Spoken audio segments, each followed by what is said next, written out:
This is Omni-Fi. Today's story, Kaylin's voice cut through the steam, sharp and urgent. Let's get into it.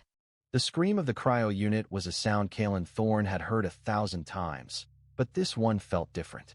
It wasn't the mechanical whine of a failing system, but a raw, biological shriek that vibrated through the soles of her boots and set her teeth on edge. She was halfway across the geothermal hub's main platform, a maze of steam pipes and humming heat exchangers, when she saw them. 3 figures, hunched and impossibly thin, moving with a liquid, predatory grace that defied the frozen air. Their skin was a deep, bruised purple, stretched taut over elongated limbs. From their backs, long, filamentous appendages trailed, glowing with a soft, internal light that pulsed in time with their strange, gated movements. They were void walkers, and they were in the human sector. Kaylin's first instinct wasn't fear, but a deep, professional curiosity. They were from a world of crushing pressure and perpetual darkness, a species whose biology was so alien it was considered lethal to most other known life forms. Their atmosphere was a toxic slurry of ammonia and methane, and their communication was a complex language of shifting bioluminescence. Humans, paradoxically, thrived in the conditions that would dissolve a voidwalker in minutes. This was the fundamental, unspoken law of their shared existence on Xylos 7, a dying ice planet they clung to like 2 shipwrecked crews on the same raft. "Commander Vey," Kaylin's voice cut through the steam, sharp and urgent. She saw the security chief rounding a corner, his heavy mag boots clanking on the grated floor. His face was a mask of grim determination, his hand resting on the grip of his pulse rifle. "They're not attacking. They are disoriented. Look at the light patterns. It's erratic. They're scared." Commander Vey's eyes narrowed, his gaze fixed on the nearest void walker. It was weaving through the pipes, its glowing filaments flickering wildly, like a panicked firefly in a hurricane. Scared or not, they're where they shouldn't be. The containment field on the eastern wing failed an hour ago. They must have breached through the atmospheric exchange vents. "This is a containment breach, Kaylin. My job is to contain the threat, and my job is to understand them." Kaylin shot back, stepping forward, her hands raised in a placating gesture. She was a xenobiologist, not a soldier, but the colony's survival depended on both. "We don't know what this means. They might be drawn to the geothermal energy, or the heat, or even the sound. This could be a misunderstanding." "A misunderstanding?" Vey scoffed, his voice low and dangerous. "Kaylin, these creatures are predators. Their entire world is a hunt. They see us as resources. That's not a misunderstanding, that's biology." He raised his rifle, the muzzle aimed squarely at the Voidwalker's central torso. "Stand back." Kaylin's heart hammered against her ribs. She saw the fear in the alien's light, a frantic strobing of deep blues and violent purples. It was a language she was only just beginning to decipher, a lexicon of color and rhythm that spoke of emotion, of territory, of life. This wasn't aggression. This was panic. She took another step, putting herself between Vey and the alien. "Don't. Please. Let me try." Vey's jaw was a rigid line. "Move, Kaylin.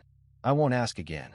The other 2 Voidwakers had stopped, their lights now synchronized, a slow, throbbing pulse of deep indigo. It was a warning, a challenge. Kaylin could feel the air grow thick with unspoken tension. The steam hissed around them, the only sound besides the heavy breathing of the humans and the silent, glowing aliens. This was the moment. The moment her belief in understanding would be tested against the commander's doctrine of control. She looked from the cold certainty in Vey's eyes to the terrified, pulsing light of the alien. She had to choose. The containment breach was a disaster. The eastern wing was now a quarantine zone, sealed off by emergency bulkheads. Kaylin was in the small, sterile lab she shared with a few other scientists, surrounded by holographic displays of alien cellular structures and atmospheric composition charts.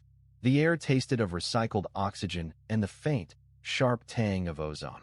On a monitor, she replayed the footage from the hub's security cameras, frame by agonizing frame. She watched the Voidwalker, whom she'd mentally nicknamed Lumen, navigate the steam pipes. Its movements weren't predatory. They were exploratory, curious. It would gently tap a pipe with a filament, the light flaring a soft yellow, then recoil when the surface was too hot. It was a child in a world of sharp edges and searing heat. "Still playing with your pets, Kalen?" The voice was dry, laced with a condescending amusement.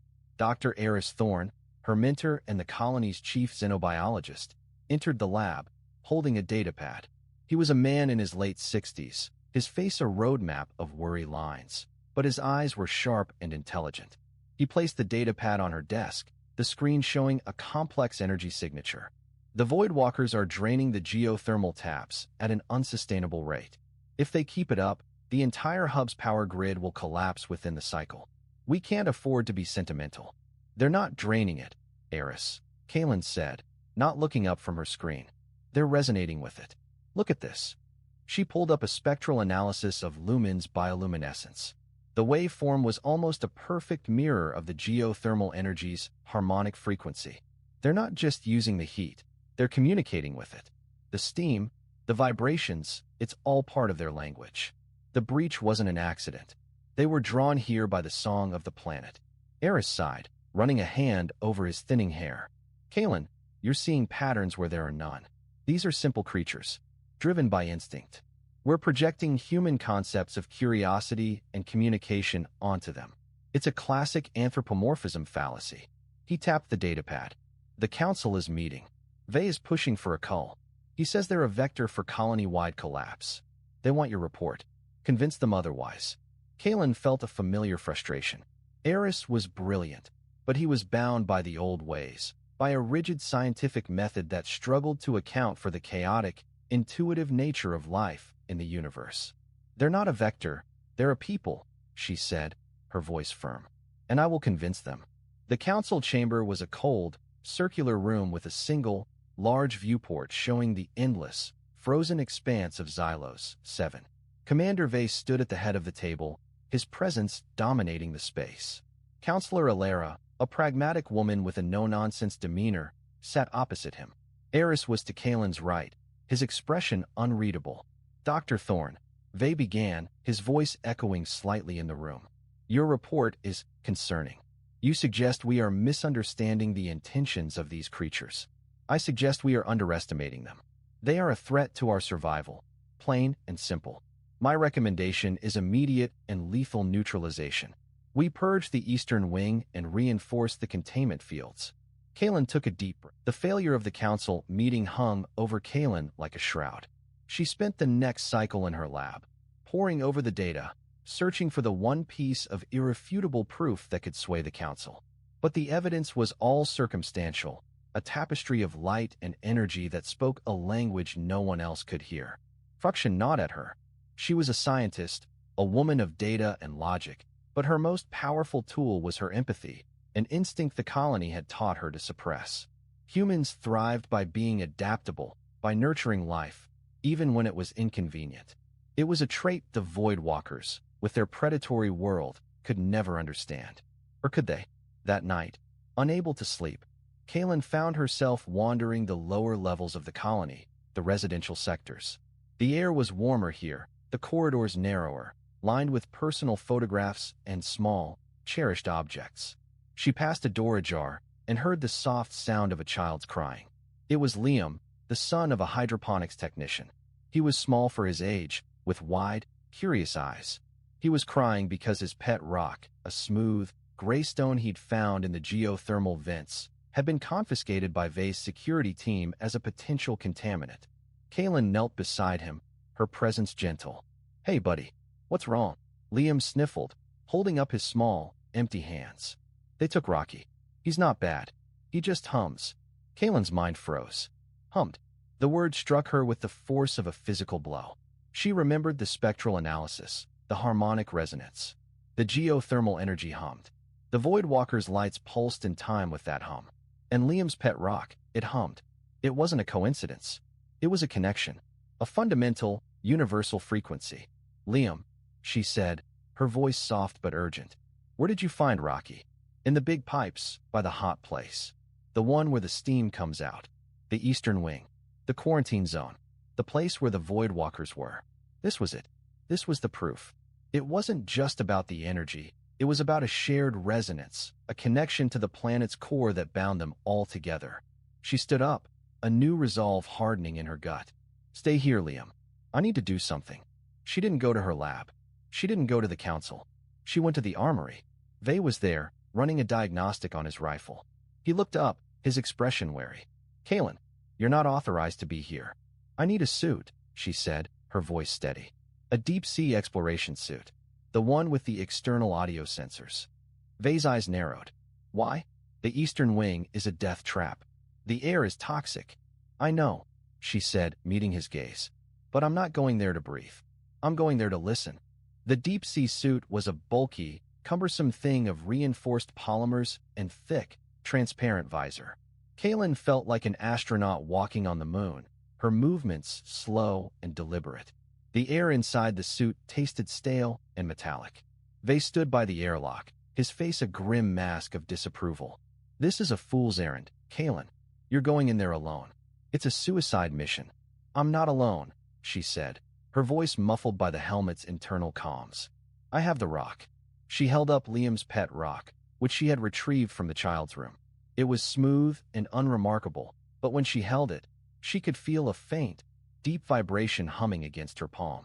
It was the same hum she'd heard in the geothermal hub, the same resonance she'd seen in the data. The airlock hissed open, and Kalen stepped into the Eastern Wing. The change was immediate. The air grew thick and heavy, a soupy mixture of steam and an acrid, chemical stench that made her eyes water. The light was dim, the only illumination coming from the emergency strips that cast a sickly green glow. The silence was profound, broken only by the low, resonant hum of the geothermal taps and the soft hiss of steam escaping from ruptured pipes. She moved deeper into the wing, her mag boots clanking softly on the grated floor. The air was growing warmer, the steam thicker. She held the rock out in front of her, focusing on its vibration. It was getting stronger, syncing with the deep thrum of the planet. Then she saw them. Not 3, but a dozen. They were clustered around a massive, ruptured pipe, their bioluminescent filaments glowing with a soft, rhythmic light. It was a language she was starting to understand, a song of deep purples and soft blues. It was a language of mourning. As she watched, a smaller voidwalker, no bigger than a child, drifted away from the group. Its light was a frantic, strobing orange, a color Kalen had never seen before. It was lost. It was scared. It was a child, separated from its family in the chaos of the breach. It wandered aimlessly, its filaments dimming with each passing moment. Kalen's heart ached. This was the proof she needed. Not just a connection to the energy, but a connection to family, to loss, to love. These weren't monsters. They were parents, children, a community torn apart by a world they didn't understand. She took a step forward, her boots crunching on a layer of frost that had formed on the grating. The small voidwalker froze, its light flaring a bright, warning red. Hey, Kalen said softly, her voice a gentle murmur in the helmet. She held out the rock. I know you're scared. I am too. But this is a piece of your home. Your song. She placed the rock on the grating in front of her. Instantly, its vibration intensified, and the small voidwalker's light changed. The frantic orange faded, replaced by a soft, curious yellow. It leaned in, one filament gently touching the surface of the rock. A soft pulse of light traveled from the rock, up the filament, and into the creature's body. It was a recognition, a greeting. Kalen slowly knelt down, keeping her movements non-threatening. The other Voidwakers had noticed her now. Their lights had shifted from morning purples to a unified, wary blue. They were watching her, a silent, glowing jury. She held out her hand, palm up, not in a gesture of surrender, but of offering. The small creature took a hesitant step forward, then another. It reached out one of its smaller, more delicate appendages and touched the palm of her glove. The contact was electric, a jolt of pure, unadulterated energy that flooded her senses. She saw flashes of its world, crushing pressure, eternal darkness, the soft glow of its family, the song of the planet. And she felt its fear, its loneliness, its desperate need to belong. In that moment, Kalen understood. The Voidwalkers weren't just drawn to the geothermal energy. They were drawn to the life it represented. The silence in the council chamber was heavier than the atmosphere on Xylos 7. Kalen stood at the center of the table, the deep-sea suit still encasing her form. The visor was up, revealing her face, pale but resolute. On the table, she had placed the pet rock, Liam's Rocky. It sat innocently between the holographic displays and the data pads, a simple gray stone that held the key to everything. Commander Vey was the first to speak, his voice a low growl. You broke into a quarantine zone. You risked your life for a rock. This changes nothing. The threat remains. Kaylin looked at him, her gaze steady. The threat is gone, Commander, because the threat was never them. She picked up the rock and held it up. This rock hums. It resonates with the geothermal energy of this planet. So do the Voidwalkers. They aren't trying to hurt us. They're trying to find a place to sing their song. They're a species that lives in darkness, and they are drawn to the light. Our light. She activated a small device on her wrist, and a holographic projection filled the center of the table. It was the recording from her suit's external audio sensors. The low hum of the geothermal taps grew louder, then merged with a new sound. It was a complex, layered chorus of bioluminescent pulses translated into a. That's all for now on Omni-Fi. Subscribe and you'll never miss another epic tale.